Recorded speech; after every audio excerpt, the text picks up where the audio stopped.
Hi traders, welcome to my channel. నేను మీ సురేష్.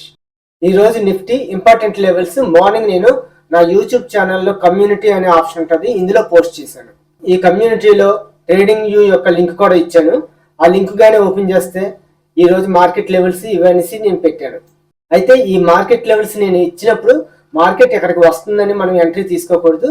అంటే నేను ఇచ్చిన ఈ లెవెల్స్ దగ్గర కానీ బాస్ కానీ change of character, imbalance, breakers చూసుకుని ట్రేడ్స్ చేయాలి. లేకపోతే ప్రైస్ యాక్షన్ ప్రకారం chart patterns, candlesticks patterns, support, resistance మళ్ళీ రీటెస్ట్కి వచ్చిందా లేదా చూసుకుని అలాగా కన్ఫర్మేషన్స్ తీసుకుని మనం ట్రేడ్స్ తీసుకోవాలి.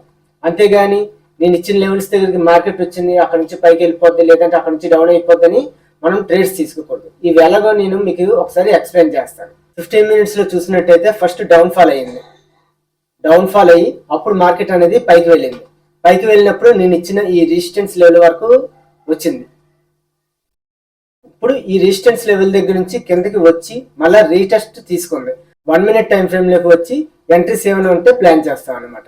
ఇప్పుడు చూడండి, మార్కెట్ ఇక్కడ నుంచి ఈ జోన్లో నుంచి కిందకి డౌన్ఫాల్ అయింది. డౌన్ఫాల్ అవుతూ ఇక్కడ ఒక చేంజ్ ఆఫ్ క్యారెక్టర్ అయింది. చేంజ్ ఆఫ్ క్యారెక్టర్ అయిన తర్వాత మళ్ళా తిరిగి మార్కెట్ ఇదే జోన్లోకి వచ్చేటప్పటికి ఇక్కడ ఆర్డర్ బ్లాక్ ఇన్బ్యాలెన్స్ ఉన్నాయి కాబట్టి మళ్ళీ తిరిగి ఈ ఇన్బ్యాలెన్స్ దగ్గరికి వచ్చేటప్పటికి మార్కెట్ అనేది రిజెక్షన్స్ వస్తుంది కాబట్టి ఇక్కడ మనం ఎంట్రీ ప్లాన్ చేయొచ్చు. అయితే ఇక్కడ ఎంట్రీ ప్లాన్ చేస్తున్నప్పుడు కింద సపోర్ట్ ఉంది కాబట్టి ఈ సపోర్ట్ వరకే వస్తుంది మార్కెట్. ఈ ఫస్ట్ లో వరకు వస్తుంది. అయితే ఈ లో దగ్గరే మనకి ఒక స్ట్రాంగ్ సపోర్ట్ లైన్ ఉంది కాబట్టి మార్కెట్ డౌన్ఫాల్ అయితే ఇంతవరకు వస్తుంది. ఇది కానీ బ్రేక్ చేస్తే డౌన్ఫాల్ అవుతుందని ఆలోచించాలి. అయితే ఈ తక్కువ పాయింట్స్ వచ్చినప్పుడు మాత్రం మనం ఎంట్రీ తీసుకోకపోవడం మంచిది. ఎందుకంటే ఇక్కడ ఒక 30 points వచ్చింది, 26 points అంటే మన స్ట్రైక్ ప్రైస్ లో ఒక 10-15 points వస్తాయి. చేంజ్ ఆఫ్ క్యారెక్టర్ అయిన తర్వాత డౌన్ఫాల్ అవుతున్నప్పుడు కింద మనకి ఆర్డర్ బ్లాక్ ఇన్బ్యాలెన్స్ చూసుకోవాలి. చూడండి, ఇక్కడ ఇన్బ్యాలెన్స్ ప్లస్ ఆర్డర్ బ్లాక్ ఇక్కడ వచ్చింది కాబట్టి తిరిగి మార్కెట్ పైకి వెళ్తున్నప్పుడు మనం ఇక్కడ ఎంట్రీ ప్లాన్ చేయొచ్చు. ఎందుకంటే మనకి ఇక్కడ సపోర్ట్ తీసుకుంది, సపోర్ట్ తీసుకొని ఇక్కడ నుంచి చేంజ్ ఆఫ్ క్యారెక్టర్ అయింది కాబట్టి మనం ఇక్కడ ఎంట్రీ ప్లాన్ చేయొచ్చు. అలాగే ప్రైస్ యాక్షన్ ప్రకారం ఇక్కడ ఒక ట్రెండ్ లైన్ తీసుకున్నాం అనుకోండి, ఒక స్వింగ్, 2 స్వింగ్, 3 స్వింగ్స్ ని కలుపుకుంటూ మనం ఒక ట్రెండ్ లైన్ కానీ తీసుకున్నాం అనుకోండి, 3వ స్వింగ్ దగ్గర నుంచి మనకి చేంజ్ ఆఫ్ క్యారెక్టర్ అయింది కాబట్టి మనము ఇక్కడ ఎంట్రీ ప్లాన్ చేయొచ్చు. అలాగే ఒక పైన ఒక లైన్ కానీ తీసుకున్నాం అనుకోండి, మార్కెట్ అనేది ఇక్కడ మర్బూజా క్యాండిల్ తో బ్రేక్ అయింది కాబట్టి ఇక్కడ ప్రైస్ యాక్షన్ అనే వాళ్ళు ఇక్కడ ఎంట్రీ ప్లాన్ చేయొచ్చు. ఎస్ఎంసి కాన్సెప్ట్ తెలిసిన వాళ్ళు అయితే ఇక్కడ ఆర్డర్ బ్లాక్ ఇన్బ్యాలెన్స్ వచ్చింది కాబట్టి ఇక్కడే ఎంట్రీ ప్లాన్ చేస్తాం. అదే ప్రైస్ యాక్షన్ ప్రకారం అయితే ఈ ట్రెండ్ లైన్ అంటే ఇది వెజ్ ప్యాటర్న్ బ్రేక్ అయిన తర్వాత మనం ఎంట్రీ ప్లాన్ చేయొచ్చు. ఎందుకు ప్లాన్ చేయొచ్చు అంటే ఇది మర్బూజా క్యాండిల్ తో బ్రేక్ అయ్యింది కాబట్టి ఇక్కడ ఎంట్రీ ప్లాన్ చేస్తే ఈ మర్బూజా క్యాండిల్ కింద మనం స్టాప్ లాస్ పెడతాం. ఈ అప్ మూమెంట్ ఇస్తూ నేను ఇచ్చిన లాస్ట్ ఫైనల్ టార్గెట్ వరకు రీచ్ అయిపోయింది.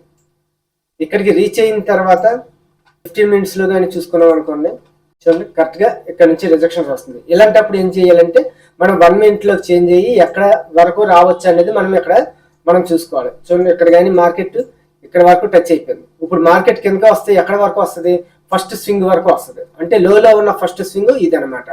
కాబట్టి మార్కెట్ వస్తే ఇంత వరకు వస్తుంది. చూడండి, మళ్ళీ మార్కెట్ తిరిగి నేను ఇచ్చిన ఈ లెవెల్ మీద మళ్ళీ సపోర్ట్ తీసుకుని మార్కెట్ అనేది పైకి వెళ్ళడం జరిగింది.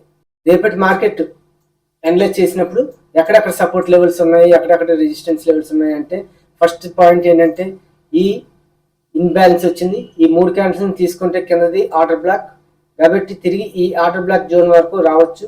అలాగే మళ్ళీ తిరిగి ఇంకా డౌన్ఫాల్ అయితే ఎంతవరకు రావచ్చు అంటే మళ్ళీ ఇది ఒక ఆర్డర్ బ్లాక్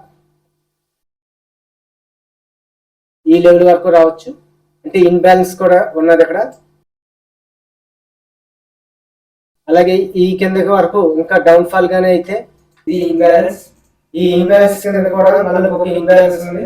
అంటే మార్కెట్ ఇక్కడ వరకు కూడా వచ్చే అవకాశాలు ఉన్నాయి అన్నమాట. ఈ లాస్ట్ గీసింది ఇది కూడా ఆర్డర్ బ్లాక్ ఇన్బ్యాలెన్స్. నేను ఇచ్చిన ఈ లెవెల్స్ వరకు మార్కెట్ వచ్చిన తర్వాత లోయర్ టైం ఫ్రేమ్ లో కన్ఫర్మేషన్ తీసుకొని మనం ఎంట్రీ ప్లాన్ చేయాలి. కాబట్టి రేపు మార్కెట్ లెవెల్స్ ఇవి. ఓకే ఫ్రెండ్స్, ఈ కాన్సెప్ట్ మీకు అర్థమైందని అనుకుంటున్నాను. మీకు ఏమైనా డౌట్లు ఉంటే నా కామెంట్ బాక్స్ లో తెలియజేయండి, నేను రిప్లై ఇస్తాను. Please like, share and subscribe to our channel. Thank you.